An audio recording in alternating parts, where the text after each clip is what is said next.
Hey gang, welcome to this week's webinar, What is lag and how can it help your game? We're here at Tiffany Green's Golf Club in Kansas City, Missouri.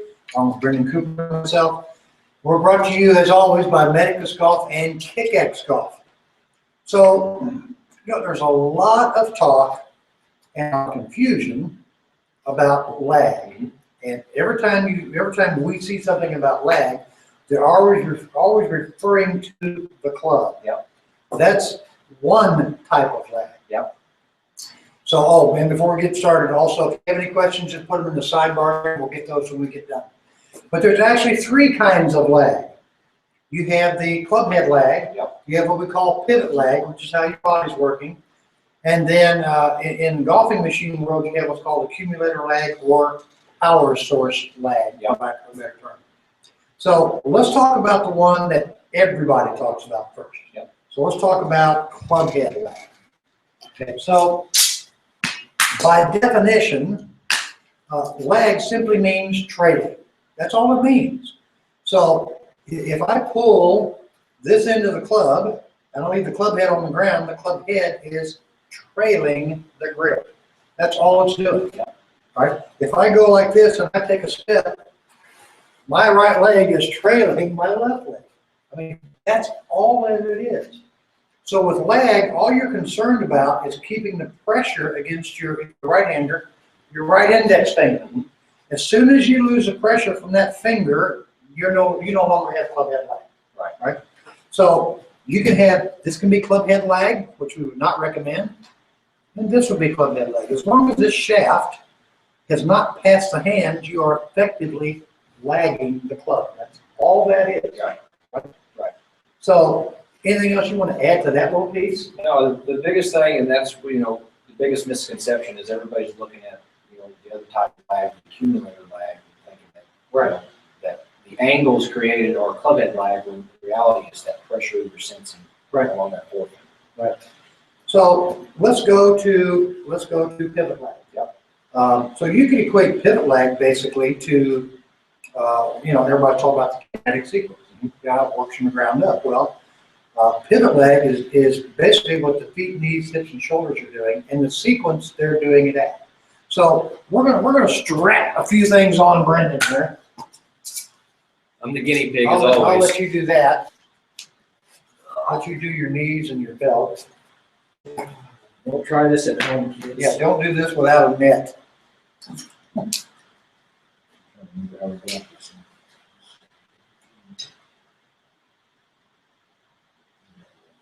Yeah, you can just put it around.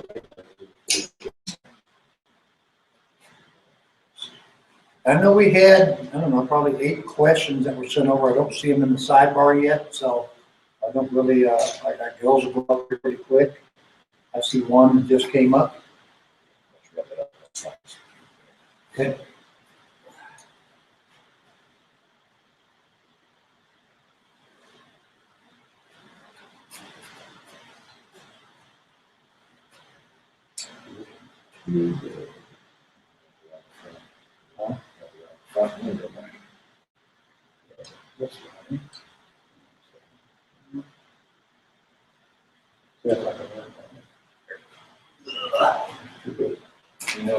Diane's just laughing right now.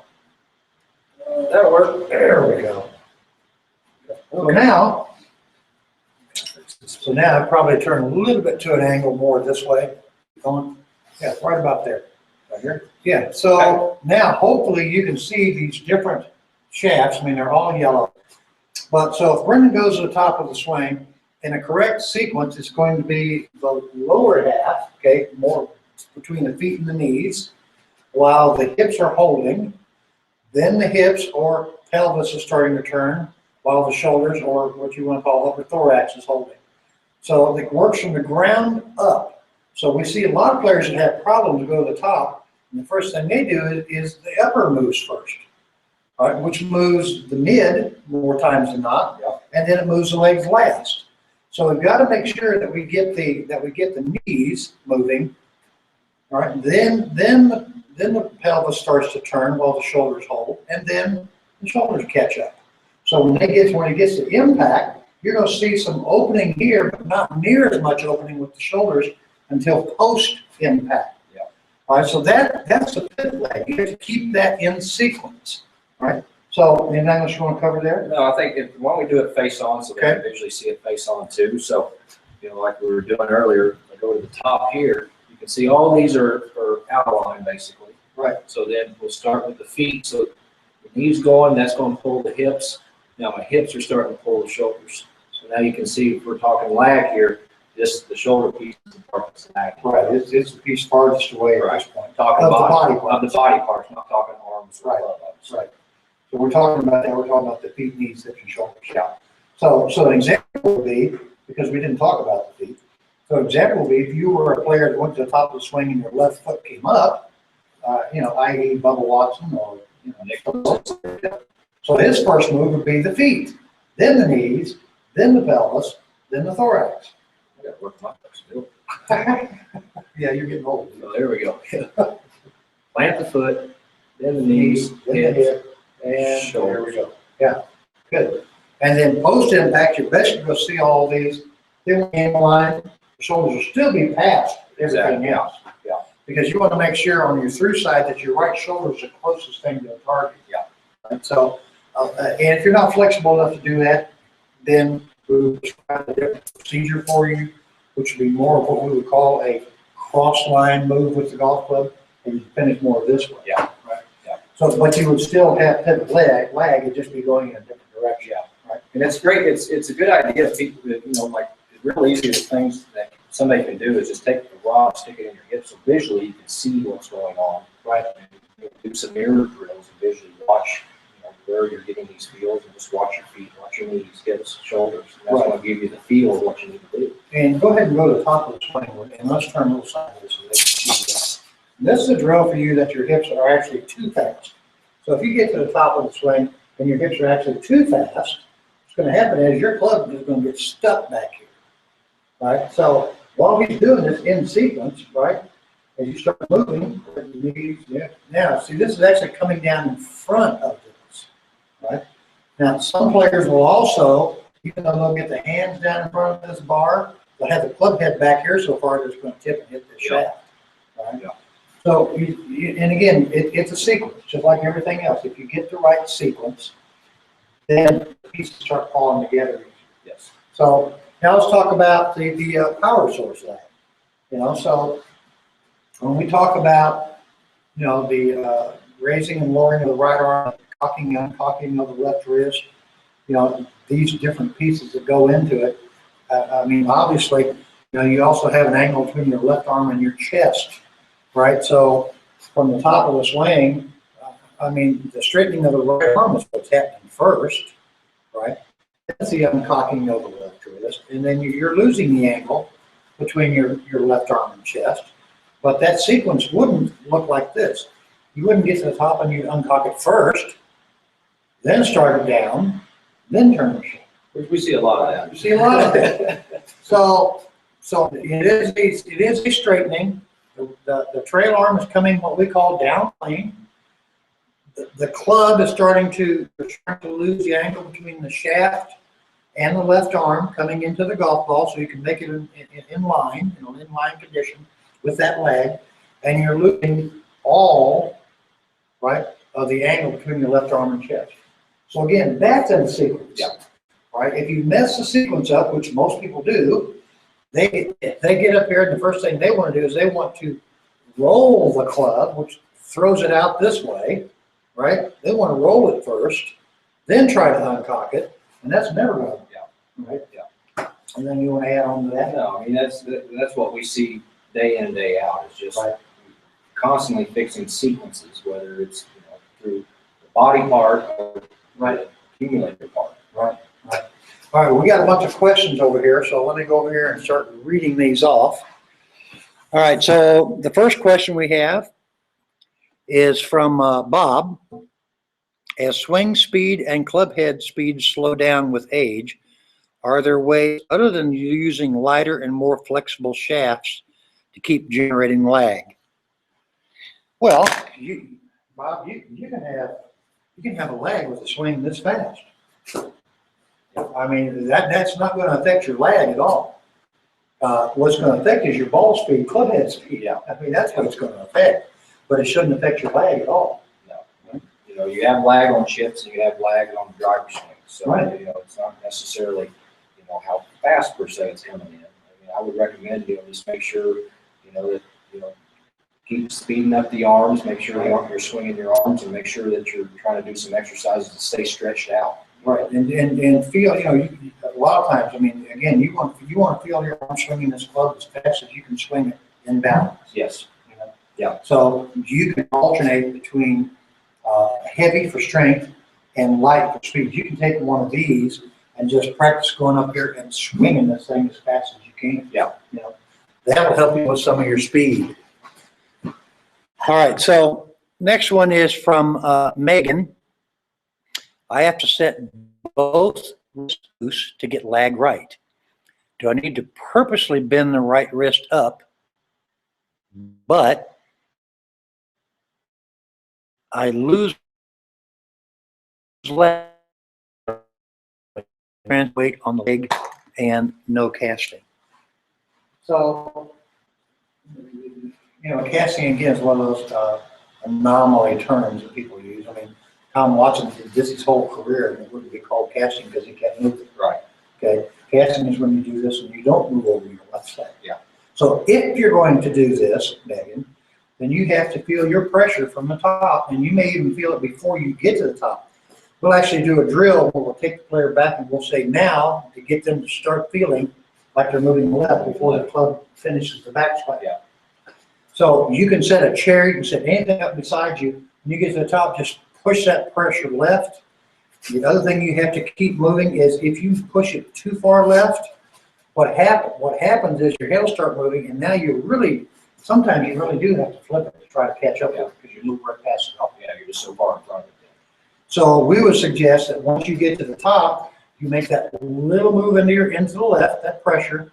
Now start rotating your lower body and your left arm. If you'll watch, when you move your lower body and then your upper body, if my left arm's right here and I start turning, you see how that moves my hand forward now? I just keep my hands moving forward. If all I do is turn my hip and not my chest, then I can still throw the club away back here, you know, and lose all that lag. So you have to make this linear move first. Just get the pressure here. Now start turning the left hip and the left shoulder. Left shoulder will start moving upward and around. Okay, it's an up move and a round move. You don't want just up and you don't want just around. Yeah, anything on add to that? Just bump and go. That's it. All right, let's see what else we got here. All right, so Gary, have been looking at the slap hinge method of releasing the club. What are Chuck's thoughts on this? It seems to be quite a viable alternative to other methods that aren't easily learned. Okay, so slap hinge is basically what they do in hockey, and it was similar to this. Okay, so this is great for short shots. You can get away with that in a full swing, but what you have to remember is two things that have to occur in that. Most people already do this. They just don't know it. They just don't know it, okay? And so you have to have perfect timing to get the golf ball. And you're going to need to know that the golf ball is probably going to go higher. Yeah. Your trajectory is going to change because the club face is looking up. So you can certainly, a good way to just feel that without doing that is to feel your arms nice and loose from the top and just feel like you're taking your arms down. So from this, it'll look like this. This is an exaggeration, but as you can see, I still am coming into impact pretty decent. Okay, I'm not trying to throw the club past my hands. Now, there are a lot of golfers that once they've struck the ball, it goes past their hands over here. So it would look more like this on that side, but they don't do it coming into the golf. Right. It's after the ball's gone. After the ball's gone. It's okay for short shots. Yeah. You know, with a little more touch feel and no distance, but not for full swing shots. Yeah. Okay, let's see what else we got. This one is from Sandy. I have a problem with the follow through on my swing. I hear the club strike the ball and my follow through stops. Wow. So that's a good drill to practice getting like this. That's a great drill. Yeah, we use that a lot. But you have to feel like you're doing that. And if you're stopping like this, go ahead and stop and then what we call fake the finish. So that your body gets used to going ball and continues forward. Yeah, no, I mean, that's perfect because we do that with a lot of students. I mean, you know, again, to you and I, you know, follow through to us is both arms straight. Right. You know, from here up, it's cosmetic. Right. You know, I mean, Arnold Palmer had a career where that was his finish. Right. You know, but he got it to here. Yeah, Doug Sanders. Yeah. So, you know, like Chuck said, you know, if you can get to here, you're fine. Yeah. Now, just from here, like you said, just make the finish and just go on up. Yeah. You know, because nothing wrong with that. Right. I mean, how many times have you stood out and you're waiting to go, your turn on the tee box, there's a group in front of you, and somebody's making a swing and it's long and free flowing. I mean, everything looks great, right? And then they get up there and they go like this and they go, you see that all the time. So this is much more important than this piece. Yeah, yeah. Right? So if you can get to there, you're doing a great job. All right, let's see who else we got here. Lewis, how can seniors increase distance? Well, I'm going to let Brenndan handle that since he's getting a little old and stiff. That's right up your alley, though, isn't it? Why are we having that speed? Well, you know, again, it goes back to, you know, if you want to increase the speed, well, obviously we need to increase club head speed. And you know, we want to make sure that we're on the same page there with that. If you take an alignment rod here and you just make a backswing, now just see how loud a swoosh you can make with it. So if I focus on swinging my arms as fast as I can pick up a lot of speed there. But now if I just make a backswing and try to use my body, I'm not near now the speed.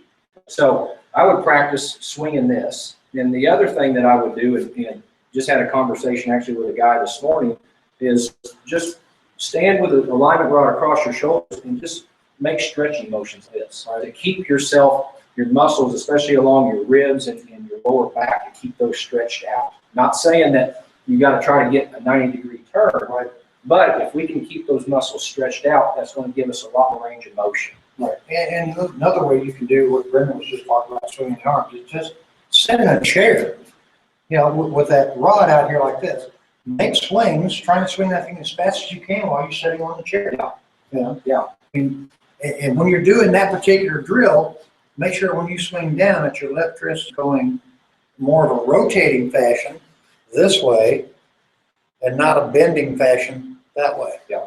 Right. And if you do that, you'll pick up speed too. Exactly. All right, so our next one, this is from John. I have problems with the whole release the club concept. Body turn, forearm rotation, confusing. Well, so first we have to know what the release the club concept is. Release is simply losing the angle between your lead arm and the shaft. That's what release is. Mm-hmm. Release has nothing to do with this club doing any of this motion. Okay? So if you were going to make a throwing motion, you would, as this is going back, you would start moving pressure forward, your body would start to get out of the way, and your arm would fire. So in a golf swing, it's the same type of motion. Getting to the top, and I've already got the pressure, now it's starting to turn, and now the club is swinging freely by me. Yeah. So some people like to use the body to move the club through the shot. Some people use the hands and arms. If you want more speed and distance, use the hands and arms. If you want more accuracy but shorter distance, then use the body. Yeah. And again, so we would advocate body use more on short game shots, shots inside 100 yards. Yeah. So, all right. All right, I think we got one more here. Let me see. Some good questions today, guys. Ron, can a stronger right hand grip help increase lag for a right-handed golfer? Okay, so a stronger right hand grip won't help you because it'll simply just overpower the club. Gene Sarazen used to have his grip turned over just like this, kind of Paul Azering it, you know. Now from here, he could take this club and push it as hard as he wanted with his right hand, and it won't go out of line because his hand is turned over here so far. With normal grips, when you do that, the club just flies past your wrist. But with a super strong left-hand grip and you do that, you can't get it out of line. Yeah. So if I was going to do that, I'd do it with the left hand and not the Right hand, yeah. And you know, it's funny you say that because I remember reading years ago that Tom Watson used to do the same thing on shots around the green. Yeah. You know, depending on the lie and everything, or if it was a pressure situation around the green, he would actually take his left hand and slide it over just to keep the club from wanting to go past his hands too much. Right. So along the exact same lines you're talking about. Right. Well, and the story goes that, you know, when that old time player, just forget who I was mentioning, when Gene Sarazen had a problem with the club passing his hands, so he strengthened his grip so it wouldn't pass his hands. Yeah. And that's the one he started winning tournaments with. Yeah.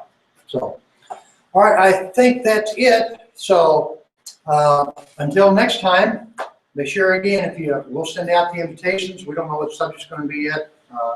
We have a list of stuff that you guys have sent us. We're going to go through it, and believe it or not, we've had a ton of stuff. Diana said on putting. Oh, fun. So we've done some putting stuff. So we'll look through that. So maybe the next week or so will be putting. Who knows yet? We've got some fun with that. Yeah. So also, as soon as OTAs are done for football, we'll be starting up on Red Friday again.